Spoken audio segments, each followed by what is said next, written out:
বেদ গীতা থেকে পাঠ করছি। আগের দিন আমরা কিছুটা পড়েছিলাম, সেখানে ওই ঘটনাটার কথা বলা হয়েছিল যে যেখানে একজন ব্রাহ্মণ আর কি তপস্বী,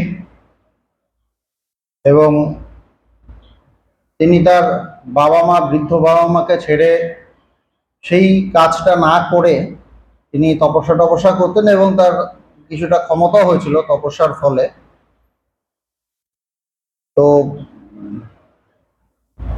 তো একবার একটা গাছের নিচে বসে আছেন, সেখানে একটা পাখি, মানে বক, তার মাথার উপর ময়লা ফেলেছে।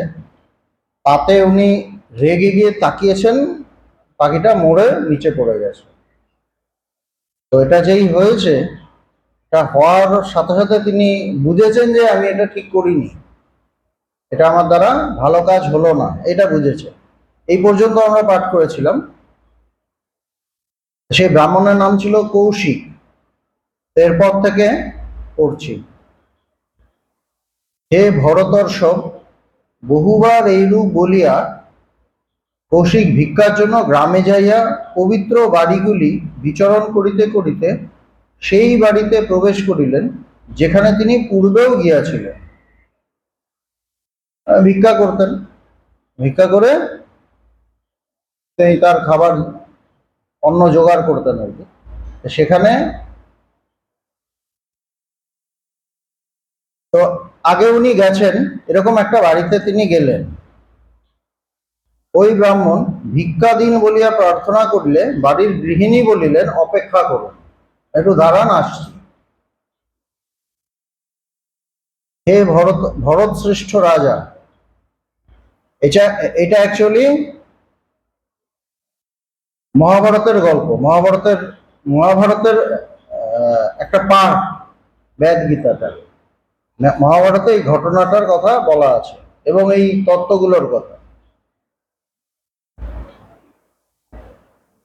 তো ব্রাহ্মণ গিয়ে বললো যে ভিক্ষা দিন, তখন সেই বাড়ির গৃহিণী বললেন, অপেক্ষা করুন।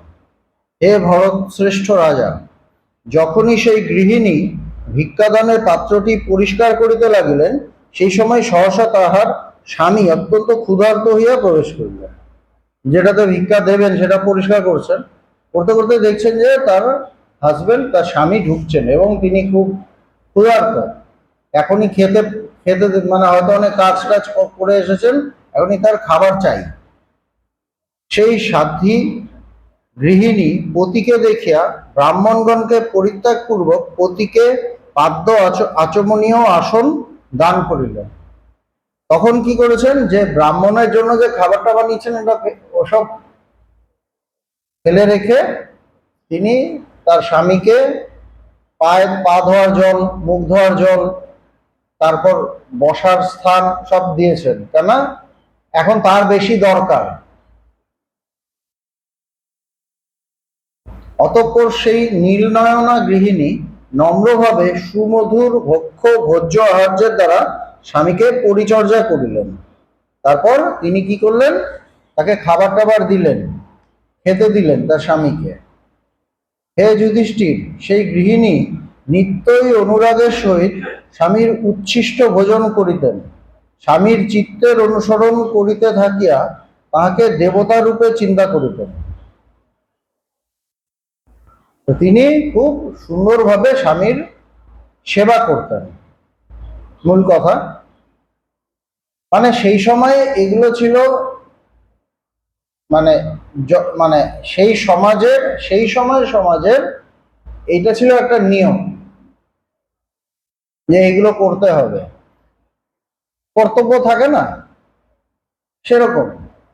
তো তিনি ওটা খুব নিষ্ঠা সহকারে করতেন, তা স্বামীর কথাই ভাবতেন, অন্য কোনো কারো কথা ভাবতেন না, এরকম আর কি। স্বামী খাওয়ার পর যেগুলো থাকতো উচ্ছিষ্টগুলো তিনি খেতেন। মানে স্বামীকে একদম পরমেশ্বরের জায়গায় রাখতেন, অতি পরমেশ্বর। এটা এখনই মানে হবে কিনা জানি না, কেউ যদি করে তাদের ব্যাপার, না করলে সেটা তাদের ব্যাপার, সেইটা নিয়ে আমার কোনো মত নেই। সেই গৃহিণী অনন্যমনা হইয়া বাক্য, মন ও কর্ম দ্বারা স্বামীর অনুসরণ করিতেন। সমস্ত অবস্থাতেই তাহার সহিত মিলিত থাকিতেন ও তাহার পরিচর্যায় প্রবৃত্ত রইতেন। মানে পুরো মনটা তার উপর থাকত, অনন্য মনা হইয়া, মানে পুরো মনটা তার উপর। সদাচার সম্পন্না, পবিত্রা, গৃহকর্ম নিপুণা ও পরিজন হিতৈষিণী সেই গৃহিণী স্বামীর ও যাহা হিতকারী তাহারই সতত অনুসরণ করিতেন। এই একটা সুন্দর কথা হচ্ছে, সদাচার সম্পন্না, তার আচার আচরণ খুব ভালো ছিল, সৎ, সত্যের উপর দাঁড়ানো থাকতেন। পবিত্র, গৃহকর্ম নিপুণা, ঘরের কাজ সুন্দরভাবে করতেন। ও পরিজন হিতৈষিণী, আরো পরিবারে যারা আছে, পরিবার পরিজন, তাদের সবার মঙ্গল চিন্তা করতেন, হিতৈষিণী। সেই গৃহিণী স্বামীর ও যাহা হিতকারী তাহারই সতত অনুসরণ করতেন। শুধু যে স্বামীর অনুসরণ করতেন তাও না, যেটা হিতকারী, ভালো যেটা ভালো কাজ, যেটা করা উচিত, সেটা তিনি করতেন। এবং তিনি সর্বদাই সংযতেন্দ্রিয় থাকিয়া দেবতা, অতিথি, ভৃত্য, শ্বশ্রু ও শ্বশুরের শুশ্রূষা করিতেন। সবসময় তার ইন্দ্রিয় সংযত থাকত। ইন্দ্রিয় সংযত মানে একটা ভালো কাপড় দেখলাম এটা কিনতে হবে, ভালো পোস্টার দেখলাম সিনেমা দেখতে হবে, এরকম না, ইন্দ্রিয়টা তার কন্ট্রোলে ছিল। সংযতেন্দ্রিয় থাকিয়া মানে সব বলা আছে কিন্তু। দেবতা, দেবতার পুজো অর্চা, বাড়িতে যে দেবতা আছে তার সেই পুজো অর্চা। অতিথি, যখন বাইরের কেউ এলো, অতিথি, তার সেবা শুশ্রূষা করা। ভৃত্য, চাকর বাকর, তারা ঠিকমতো খাওয়া দাওয়া করেছে কিনা সেটা দেখা। শুধু যে বড় বড়দের দেখা বা শ্বশুর শাশুড়িকেই দেখা তা নয়, বাড়ির কাজের লোক, মানে একজন গৃহিণীর যেগুলো সেই সময়ে কাজ ছিল সেগুলো নিষ্ঠা সহকারে করতেন। ভৃত্য, শ্বশ্রু ও শ্বশুরের শুশ্রূষা করিতেন। অনন্তর সেই সুলোচনা গৃহিণী অতি শুশ্রূষা করিতে করিতে ব্রাহ্মণকে দেখিয়া তিনি যে ভিক্ষার জন্য দাঁড়াইয়া রয়েছেন ইহা স্মরণ করিতেন। মানে খুব নিষ্ঠা সহকারে খাবার টাবার দিয়েছেন, উনি খাচ্ছেন, পতি খাচ্ছে, করতে করতে হঠাৎ চোখ পড়েছে, আরে ব্রাহ্মণ তো দাঁড়িয়ে আছে। সে সময় ব্রাহ্মণ মানে এখনের ব্রাহ্মণ আর তখনের ব্রাহ্মণের তো তাদের স্টেটাস অনেক বেশি ছিল, মানে ঋষি মুনিদের মতো আর কি, সাধু সন্ন্যাসীদের মতো। তো দেখছে যে এরকম একজন দাঁড়িয়ে আছে। হে ভরতশ্রেষ্ঠ, তখন সেই সাধ্বী ও যশস্বিনী গৃহিণী লজ্জিতা হইলেন এবং ব্রাহ্মণের জন্য ভিক্ষা লইয়া নির্গত হইলেন। তার খারাপ লেগেছে যে এটা আমি কি করলাম, এতক্ষণ ওনাকে দাঁড় করিয়ে রেখেছি, আমি ভুলেই গেছিলাম। তখন খাবার টাবার নিয়ে বেরিয়ে এসছেন। ব্রাহ্মণ বলিলেন,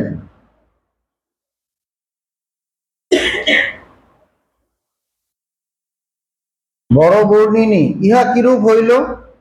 আপনি আমাকে দাঁড়ান বলিয়া থামাইলেন, কিন্তু বিদায় করিলেন না। আপনি বলতে পারতেন যে পারবো না, চলে যান, আপনি আমাকে দাঁড় করিয়ে রাখলেন। আর এতক্ষণ আমি ওয়েট করে আছি আপনার জন্য, এটা কি ব্যাপার? মার্কণ্ডেয় বলিলেন, নরশ্রেষ্ঠ, সাধ্বী গৃহিণী ব্রাহ্মণকে ক্রোধ সন্তপ্ত হইয়া আপন তেজে যেন জ্বলিতেছেন এরূপ দেখিয়া অনুনয় পূর্বক এই কথা বলিলেন। ব্রাহ্মণ খেপে গেছে, একটু আগে খেপেছিল বকটার উপর, সে মরে গেল, এখন আবার খেপেছে। তো দেখছে যে না, এত রেগে গেছেন, তখন তিনি খুব লজ্জিত হয়ে বলছেন। গৃহিণী বলিলেন, হে জ্ঞানী ব্রাহ্মণ, আমাকে ক্ষমা করুন, স্বামী আমার নিকট প্রধান দেবতা, তিনিও ক্ষুধার্ত ও শ্রান্ত অবস্থায় উপস্থিত হইয়াছিলেন, তাই আমি তাহার শুশ্রূষা করিয়াছি। অর্থাৎ তিনি খুব টায়ার্ড ছিলেন এবং ভীষণ ক্ষুধার্ত ছিলেন, সেই জন্য আমি তার সেবা করেছি। তিনি আমার প্রধান দেবতা, তার সেবা করা আমার মূল কাজ। ব্রাহ্মণ বলিলেন, ব্রাহ্মণগণ তোমার নিকট শ্রেষ্ঠ হইলেন না, তোমার পতি শ্রেষ্ঠ হইলেন। ইগোতে লাগছে, এখনো তো অহংকার তো যায়নি, একটু তপস্যা টপস্যা করলে আবার অহংকার বেড়ে যায়, একটু রিস্কি আছে। আমি তপস্যা টপস্যা করছি না, ঈশ্বর ডাকছি না, তখন একরকম, ঈশ্বর ডাকতে ডাকতে আবার অহংকার বাড়ে, আমি বিরাট কিছু। আর তার মধ্যে একটু আগে বককে মেরে এসেছে এরকম করে তাকিয়ে। সুতরাং অহংকার তো পুরো একদম, মানে আমার মতো কে আছে, এরকম ব্যাপার আছে। আমি তো একটা পিঁপড়ের দিকে তাকালেও মরবে না, হ্যাঁ, একটা বককে মেরে ফেলেছে। ব্রাহ্মণগণ তোমার নিকট শ্রেষ্ঠ হইলেন না, তোমার পতি শ্রেষ্ঠ হইলেন। বলছে ব্রাহ্মণের মতো, আমাদের মতো অত বড় বড় পুরুষরা তোমার কাছে শ্রেষ্ঠ হলো না। তোমার পতি কি কি করে না করে, হয়তো সামান্য কিছু কাজ করে, তার কি ক্ষমতা আছে, সে বক মারতে পারবে? গৃহস্থ ধর্মে থাকিয়া ব্রাহ্মণ দিগের অবমাননা করিতেছ। খেপে আছে মানে, যে তুমি গৃহস্থ, সাধারণ গৃহস্থ, তুমি অপমান করছো ব্রাহ্মণদের। তুমি জানো ইন্দ্র ইহাদের নমস্কার করেন, মানুষের কথা আর কি বলিব। বলছে ইন্দ্র তাদের নমস্কার করে, ইন্দ্র তাদের শ্রদ্ধা জানান, নমস্কার করেন। আর সাধারণ মানুষ তো ছেড়েই দিলাম, আমাদের কি পজিশন, আগে কি বলছো এরকম। হে গর্বিতে, তুমি নিজেও জানো না, বৃদ্ধদের বচনও শোনো নাই, যে অগ্নিতুল্য ব্রাহ্মণগণ পৃথিবীকেও দগ্ধ করিতে পারে। যে তুমি জানো না, আর বয়স্ক যারা যারা জ্ঞানী তাদের বচনও শোনোনি। কি বচন? যে অগ্নিতুল্য ব্রাহ্মণগণ, যারা একদম ক্ষেপে আগুন হয়ে আছে, তারা সারা পৃথিবীতে আগুন লাগিয়ে দিতে পারে, এরকম তাদের ক্ষমতা। গৃহিণী বলিলেন, হে নিষ্পাপ ব্রাহ্মণ, মনস্বী দেবতুল্য ব্রাহ্মণগণকে আমি অবজ্ঞা করি না, অতএব আমার এই অপরাধ ক্ষমা করিবেন। আমি, আমার এরকম কোনো মানসিকতা ছিল না যে আপনাকে আমি অবজ্ঞা করব, সুতরাং আমার একটা অপরাধ হয়ে গেছে, আপনি ক্ষমা করুন।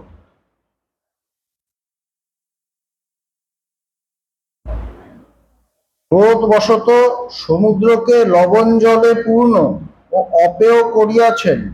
আবার উজ্জ্বলতপা ও নির্মল চিত্ত যে সকল মুনির ক্রোধাগ্নি আজিও দণ্ডকারণ্যে নির্বাণ পায় নাই, সেই জ্ঞানী ব্রাহ্মণদের তেজ ও মাহাত্ম আমি জানি। হচ্ছে কি, যে রেগে গিয়ে সমুদ্রকে লবণাক্ত করে দিয়েছেন, এটা বোধহয় কোনো ঘটনা আছে, কোনো ঋষিমুনি কেউ করেছিলেন হয়তো। রেগে গিয়ে সমুদ্র, হয়তো আগে মিষ্টি জল ছিল, বলছে এমন করব যে তুমি এই জল কেউ পান করবে না, এরকম কিছু হয়তো ঘটনা আছে আর কি। এই জন্য বলছে ক্রোধবশত সমুদ্রকে লবণ জলে পূর্ণ ও অপেয় করিয়াছে, যেটা খাওয়া যায় না। আবার উজ্জ্বল তপা ও নির্মল চিত্ত যে সকল মুনির, হচ্ছে যারা উজ্জ্বল তপা, মানে তপস্যা করে যারা উজ্জ্বল, এবং যাদের চিত্ত নির্মল, যাদের মনে কোনো বিষয় বাসনা নেই, ময়লা নেই, যারা ঈশ্বরকে নিয়েই থাকেন, সে সকল মুনির ক্রোধাগ্নি আজিও দণ্ডকারণ্যে নির্বাণ পায় নাই। দণ্ডকারণ্যে দণ্ডক নামে একটা বন ছিল, সেখানে এখনো জ্বলছে, সেই বনটা এখনো জ্বলছে। কেননা কোনো মুনির সাপ বা তিনি রেগে গেছিলেন। সেই জ্ঞানী ব্রাহ্মণদের তেজ ও মাহাত্ম আমি জানি, আমি তাদের তেজ আমি জানি। অতি দুরাত্মা ও নিষ্ঠুর চিত্ত মহাসুর বাতাপি ব্রাহ্মণদিগকে অবজ্ঞা করিয়াই অগস্ত্য মুনিকে পাইয়া তাহার উদরেই জীর্ণ হইয়াছে। একজন অসুর ছিল, বাতাপি নাম, সে খুব ডিস্টার্ব করতো সাধু সন্ন্যাসীদের। অতি দুরাত্মা ও নিষ্ঠুর চিত্ত মহাসুর বাতাপি ব্রাহ্মণদিগকে অবজ্ঞা করিয়াই তারপর অগস্ত্য মুনির সামনে আসে। অগস্ত্য মুনি তাকে খেয়ে ফেলেন। বলছে যে অগস্ত্য মুনিকে পাইয়া তাহার উদরেই জীর্ণ হইয়াছিল, তিনি খেয়ে হজম করে ফেলেন। কি সাংঘাতিক! হে ব্রাহ্মণ, মহাত্মা ব্রাহ্মণদের এইরূপ বহুতর প্রভাবের কথা শুনিতে পাই। আর মহাত্মাদের ক্রোধ ও করুণা উভয় গুরুতর হইয়া থাকে। অতএব হে নিষ্পাপ ব্রাহ্মণ, আমার এই অতিক্রমের জন্য আমাকে ক্ষমা করিবেন। হচ্ছে যে আমি শুনি এরকম অনেক ঘটনা, ব্রাহ্মণদের এরকম ক্ষমতার কথা আমি শুনি, আর তাদের ক্রোধ এবং করুণা দুটোই খুব ডেঞ্জারাস। যার উপর তারা রাগেন সেটাও তাদের মানে খুব বাজে ব্যাপার হয়, আর যেখানে তাদের ভালোবাসা হয় তারাও পুরো তাদের সবকিছু চেঞ্জ হয়ে যায়, সব ভালো হয়, ভীষণ আশীর্বাদ হয়, অনেকে তাদের জীবন পুরো পাল্টে যায়। বুঝছে, তাদের খুব ক্ষমতা এবং করুণা উভয় গুরুতর হইয়া থাকে। অতএব হে নিষ্পাপ ব্রাহ্মণ, আমার এই অতিক্রমের জন্য আমাকে ক্ষমা করিবে। তাও কিন্তু বলছেন যে উনি উনি কিন্তু রাখছেন না, হে নিষ্পাপ নিষ্পাপ ব্রাহ্মণ, আপনি নিষ্পাপ, আমাকে ক্ষমা করুন, আমি অতিক্রম মানে আমি বুঝিনি, এই যে বুঝিনি এটা আমার দোষ হয়েছে, কিন্তু আপনি আমাকে ক্ষমা করে দিন। হে ব্রাহ্মণ, প্রতিসেবা ধর্মই আমার ভালো লাগে। বলছে আমার অন্য কিছু ভালো লাগে না, আমার এইটাই ভালো লাগে। কারণ সকল দেবতার মধ্যে পতি আমার নিকট পরম দেবতা। অনেক দেবতা আছে, পতি পরম দেবতা। অতএব হে দ্বিজশ্রেষ্ঠ, পতি সেবারূপ ধর্ম আমি নির্বিশেষে করিয়া থাকি। বলছে এইটাই আমি করি, অন্য ধর্ম আমি খুব একটা কিছু অত আমি পুজো অর্চা বা খুব একটা কিছু যে পালন করি তা নয়, এটাই করি। হে ব্রাহ্মণ, অতি শুশ্রূষার যেরূপ ফল হইয়াছে তাহা প্রত্যক্ষ করুন। বলছে এই যে আমি এত বছর ধরে পতিকে সেবা করেছি তারও তো একটা ফল আছে। কি ফল? এবার আমি বলছি, প্রত্যক্ষ করুন। আপনি ক্রোধবশত বক পক্ষিণীকে দগ্ধ করিয়াছেন তাহা আমি জানিতে পারিয়াছি। আপনি রেগে গিয়ে যে ওদিকে তাকিয়েছেন, ও হর্ষ হয়ে গেছে, সেটা আমি জেনে গেছি, এটা আমি জেনেছি। কিভাবে? পতিকে সেবা করে। পতিকে সেবা করে না, অ্যাকচুয়ালি পতিকে দেবতা রূপে দেখে সেবা করে, তার মানে সেটা দেবতার সেবাই হলো, আমি জেনেছি। অ্যাকচুয়ালি এই যে কথাটা, পতিটা কেমন কেউ জানে না, ভালো হতে পারে খারাপ হতে পারে, কিন্তু ও যে সেবা করছে সেইটা তো নিখুঁত, সেখানে সে দেবতা হিসেবে দেখছে। পতি দেবতা কি দেবতা না কেউ জানে না, কিন্তু যে স্ত্রী সে দেখছে দেবতা হিসেবে, সুতরাং তার ভেতরে তো দেবতার দেবতার ভাবটাই চলছে, এবং দেবতার ভাব যে চলছে, তার এই যে সেবা করছে সেখানে তো তার বিরাট গভীর তপস্যা হয়ে যাচ্ছে, এবং এই তপস্যাতে তো তার ফল হবেই, তপস্যার তো একটা ফল হবেই। তিনি জেনে গেছেন যে ব্রাহ্মণ কোথায় কি করেছে। হচ্ছে প্রতি শুশ্রূষা যেরূপ ফল হইয়াছে তাহা প্রত্যক্ষ করুন। আপনি ক্রোধবশত বক পক্ষিণীকে দগ্ধ করিয়াছেন তাহা আমি জানিতে পারিয়াছি। এই জন্য বলছে what is not inside that is not outside. আমার ভেতরে যেটা নেই আমার বাইরেও সেটা নেই। আমার ভেতরে দেবতা, তো বাইরে আমি যাকেই আমি একটা পাথরকেও যদি পুজো করি আমি ফল পেয়ে যাব। আমি কোন ভক্তি দিয়ে করছি সেটাই আসল ব্যাপার। ওটা সামনে কি আছে এটা ফ্যাক্টর নয়, সেটা ফ্যাক্টর নয়, আমার ভেতরটা কেমন ওইটাই আসল কথা। এটা তো বিরাট বেদান্তের কথা, এটা তো বেদান্তই। নাহলে পতি সেবা করলে কি এমন, দেবতাকে পুজো করলে যেটা হয় পতি সেবা করলে সেটা হয়ে যাচ্ছে, তাই না? হে ব্রাহ্মণ শ্রেষ্ঠ, ক্রোধ মানুষের শরীরস্থ শত্রু। বলছে কি, ক্রোধ রাগ মানুষের সব থেকে শরীরে একটা বিরাট শত্রু, একটা বিরাট শত্রু। অতএব যিনি এই ক্রোধ ও মোহকে ত্যাগ করেন দেবতারা তাহাকে ব্রাহ্মণ বলিয়া যান। এই কিন্তু ডাইরেক্ট দিয়েছে, এই যে তুমি রাগ করছো এটা ঠিক হচ্ছে না, এটা একটা শত্রু, একটা শত্রুকে পুষছো তুমি তোমার ভেতরে। হচ্ছে যিনি এই ক্রোধ ও মোহকে ত্যাগ করেন দেবতারা তাহাকে ব্রাহ্মণ বলিয়া জানেন। মানে ইনডাইরেক্টলি বললেন তুমি ব্রাহ্মণ নও, ব্রাহ্মণ মানে সেই নও, তুমি সেই জায়গায় পৌঁছাওনি, ব্রাহ্মণ যাকে বলে সেই জায়গায় তুমি পৌঁছাওনি, কেননা তোমার ক্রোধ আছে, তুমি ক্রোধে তুমি একজনকে মেরে দিয়েছো, একটা প্রাণীকে মেরে দিয়েছো, জীব হিংসা করেছো, সুতরাং তুমি ব্রাহ্মণ হওনি, দেবতারা তোমাকে ব্রাহ্মণ বলে জানবে না।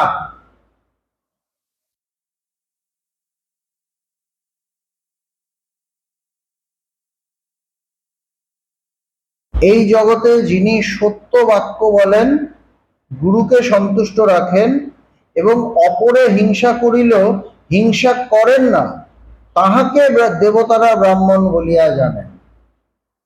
সুন্দর কথা। এই জগতে যিনি সত্য বাক্য বলেন, এইখানেই তো আমরা মার খেয়ে যাই। প্রতি মুহূর্তে মুখ দিয়ে মিথ্যা বেরোয়, প্রতিটা মুহূর্তে বেরোতে থাকে। সত্য বাক্য বলেন, গুরুকে সন্তুষ্ট রাখেন। সত্যে থাকলেই গুরু সন্তুষ্ট হয়। গুরুকে সন্তুষ্ট করার অন্য কোনো উপায় নেই। ভালো ভালো খাবার নিয়ে এলাম, হাত পা টিপে দিলাম, অত সোজা না। তিনি সত্যের একদম পরাকাষ্ঠা। গুরু সত্যের সত্য স্বরূপ। তাকে আমি সত্য থেকেই সন্তুষ্ট করতে পারি, অন্য কোনো উপায় নেই। অন্য কোনো উপায় নেই। গুরুকে সন্তুষ্ট রাখেন এবং অপরে হিংসা করিলেও হিংসা করেন না। আর কি আরেকজন তাকে দেখতে পাচ্ছে না, তার সাথে উল্টোপাল্টা করছে, কিন্তু তিনি করছেন না। যার এরকম মনের অবস্থা, যার মন সেই জায়গায় পৌঁছেছে, এরকম গুরু ভক্তি, এরকম সত্যনিষ্ঠা এবং এরকম ভেতরটা মানে ক্রোধ দমন করেছেন তিনি, যার মধ্যে সেই রাগটা নেই, তাহাকে দেবতারা ব্রাহ্মণ বলিয়া জানেন। তিনিই ব্রাহ্মণ। একদম বলে দিলেন তুমি হওনি এখনো। জিতেন্দ্রিয়, ধর্মশীল, বেদ পাঠে নিরত, পবিত্র ও কাম ক্রোধ যাহার বশীভূত, দেবতারা তাহাকে ব্রাহ্মণ বলিয়া জানেন। হচ্ছে কি, জিতেন্দ্রিয়, যিনি ইন্দ্রিয়কে জয় করেছে। পাঁচটা ইন্দ্রিয়, পাঁচ দিকে ছুটছে, সেটাকে যিনি কন্ট্রোল করেছেন তিনি। ধর্মশীল, যিনি ধর্মের পথে চলেন, সত্যের পথে চলেন তিনি। বেদ পাঠে নিরত, যিনি এই শাস্ত্রীয় বই, এই বেদ বেদান্ত এগুলোই পাঠ করে নিরত। পবিত্র, যার ভেতরে মন মুখ এক, যে জগতের কিছু চায় না, ঈশ্বরকেই চায়, অন্য কিছু না। এবং কাম ক্রোধ যাহার বশীভূত, হচ্ছে যা কামনা বাসনা যার নেই এবং যার রাগ নেই, এই দুটোই যার কন্ট্রোলে নেই। মানে কি, একটু আগেই তো কথা হলো যে এই মুনি ঋষিরা ক্রোধ করে তারা এটা করে দিয়েছেন, ওটা করে দিয়েছেন। তারা কি সবাই কি তার মানে ব্রাহ্মণ না? বলছে তারা ব্রাহ্মণ। তারা তাদের রাগটাকে তুলে এনেছেন কোনো বিশেষ কারণে, সেটাতেও হয়তো জগতের কোনো মঙ্গল আছে। তাদের যে রাগটা, তাদের ইগোর জন্য নয়। যেমন শিব রেগে সমস্ত কিছু, সে মানে সমস্ত কিছু ধ্বংস করে দিচ্ছিল। এই যে রাগ, এই রাগটা কি না ভবিষ্যতে এর কোনো মঙ্গল নিহিত আছে, এর রাগের কোনো কারণ আছে। নিজের পার্সোনাল এজেন্ডার জন্য রাগ নয়, এই আমাকে মিষ্টি কম দিলি রেগে গেলাম, ওটা নয়। তার রাগ কোনো বৃহৎ কারণে, সেটা অন্য। কিন্তু বলছে তোমার রাগটা কি, তোমার পার্সোনাল প্রবলেম, তোমার ভেতরে অহংকার আছে, তাহলে হবে না।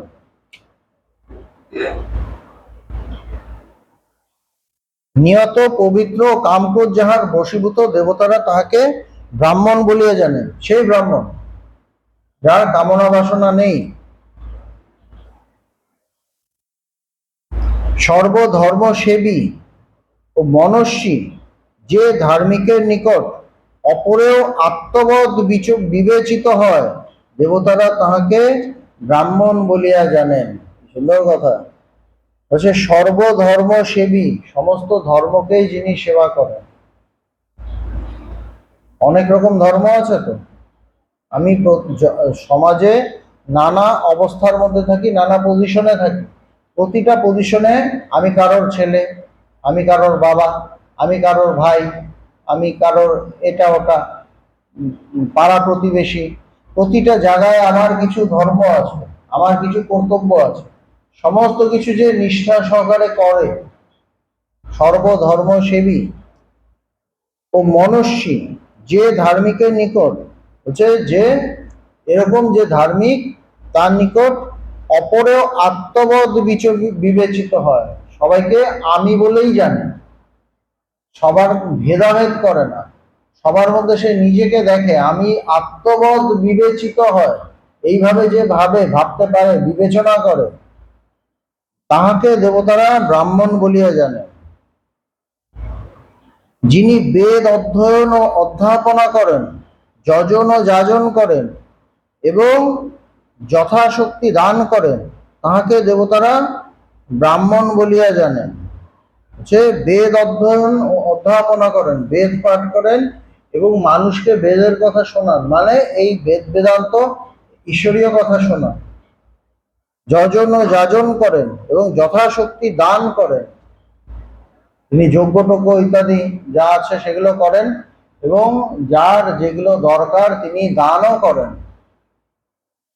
তাহাকে দেবতারা ব্রাহ্মণ বলিয়া জানেন। যে দ্বিজশ্রেষ্ঠ ব্রহ্মচারী ও বদান্য থাকিয়া অঙ্গশাস্ত্র সকল অধ্যয়ন করে, বেদ পাঠে নিরত ও সমনস্ক থাকেন, তাহাকে দেবতারা ব্রাহ্মণ বলিয়া জানেন। যে দ্বিজশ্রেষ্ঠ ব্রহ্মচারী ও বদান্য থাকিয়া, সে ব্রহ্মচারী ব্রহ্মে বিচরণ করেন, যার জগতে মন ছিটকে ছিটকে যায় না, ও বদান্য মানে সে কৃতজ্ঞ থাকে তার গুরুর প্রতি, থাকিয়া অঙ্গশাস্ত্র সকল অধ্যয়ন করেন। অঙ্গশাস্ত্র মানে কি? হচ্ছে বেদ পড়ার আগে 6টা শাস্ত্র আছে, সেটা আগে পড়তে হয়, সেগুলোকে বলে বেদাঙ্গ বা ষড়ঙ্গ, তাকে বলছে বেদাঙ্গ। শিক্ষা, কল্প, ব্যাকরণ, নিরুক্ত, ছন্দ, জ্যোতিষ, এরকম 6টা সাবজেক্ট আছে। 6টা পড়ার পর, ওগুলো জানার পর তারপর বেদে ঢুকতে হয়। তার আগে বেদ আমরা পাঠ করতে পারি না, ওই প্রথমে বেদাঙ্গ পাঠ করতে হয়, তারপর বেদে ঢুকতে হয়। বলছে যিনি এইগুলো পাঠ করেন, অধ্যয়ন করেন ও বেদ পাঠে নিরত ও সমনস্ক থাকেন এবং তারপর বেদ পাঠ করেন এবং পুরো মন দিয়ে করেন, সমনস্ক থাকেন, মনটা ওখানেই থাকে, পড়ছি অন্য জায়গায় মন তা নয়, ওখানেই মন যার থাকে, তাহাকে দেবতারা ব্রাহ্মণ বলিয়া জানেন। যাহা ব্রাহ্মণদের মঙ্গল, তাহাই তাহাদের নিকট কীর্তন করিবেন, সত্যবাদী দিগের মন মিথ্যায় প্রবৃত্ত হয় না। হচ্ছে যাহা ব্রাহ্মণদের মঙ্গল, তাহাই তাহাদের নিকট কীর্তন করিবেন, ব্রাহ্মণদের জন্য যেটা ভালো হয় হচ্ছে তাদের সেটাই বলো। সত্যবাদী দিগের মন মিথ্যায় প্রবৃত্ত হয় না, যে সত্যে থাকে, সত্যে প্রতিষ্ঠিত, তার মন মিথ্যায় যায় না। এগুলো হলো ব্রাহ্মণের ক্যারেক্টার। এইগুলো নিয়ে তিনি আরো বলেছেন, এগুলো পরের দিন আমি পাঠ করব। সুতরাং ব্রাহ্মণ কি? ব্রাহ্মণ একটা কোয়ালিটি। বাবা ব্রাহ্মণ বলে যে ছেলে ব্রাহ্মণ হবে তা নয়। এখানে শ্রীকৃষ্ণের গীতায় কথা আছে, চতুর্বর্ণিয়াম মায়া সৃষ্টম গুণ কর্ম বিভাগশ, হচ্ছে চতুর্বর্ণ আমি সৃষ্টি করেছি। কিভাবে সৃষ্টি করেছি? গুণ এবং কর্ম দেখে। আমি এইভাবে সৃষ্টি করিনি যে ব্রাহ্মণের ছেলে ব্রাহ্মণ হবে, ওই সিস্টেম করিনি। আমি বলছি তার গুণ। একজন ব্রাহ্মণের হয়তো 4টে ছেলে, তাদের 4 রকম গুণ।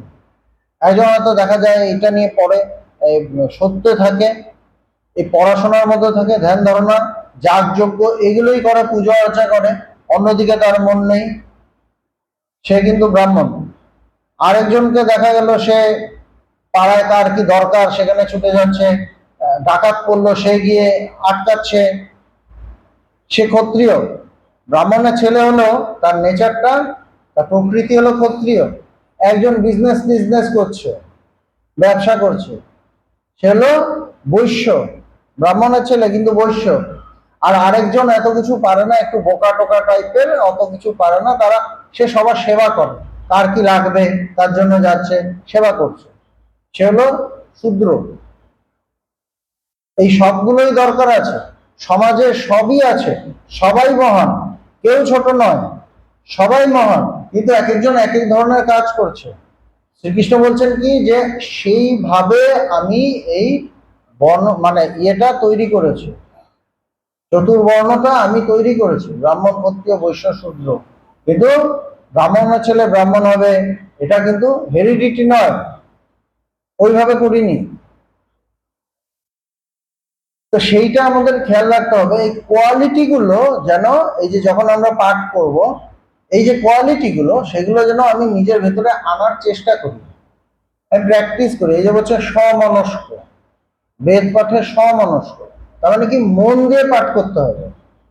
আমি একটা জিনিস পাঠ করছি, অন্যদিকে মন, বা পাঠ শুনছি অন্যদিকে মন, ও কি করছে দেখি, ওই দিক দিয়ে ও ঢুকলো, ওটা দেখি, এখানে কোন জায়গায় বসলো ওটা দেখি, ওর থেকে কি মোবাইল বের করলো কিনা ওটা দেখি।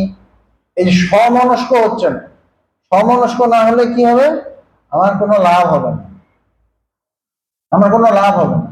সুতরাং কোয়ালিটিটা মেইন জিনিস, কোয়ালিটি গুলো আমার আসতেই পারে, আমি হয়তো কায়স্থ হতে পারি বা অন্য বৈদ্য হতে পারি, বলে না এগুলো, ব্রাহ্মণ না, কিন্তু কোয়ালিটিটা যদি ব্রাহ্মণের মতো হয় তাহলে আমি ব্রাহ্মণ।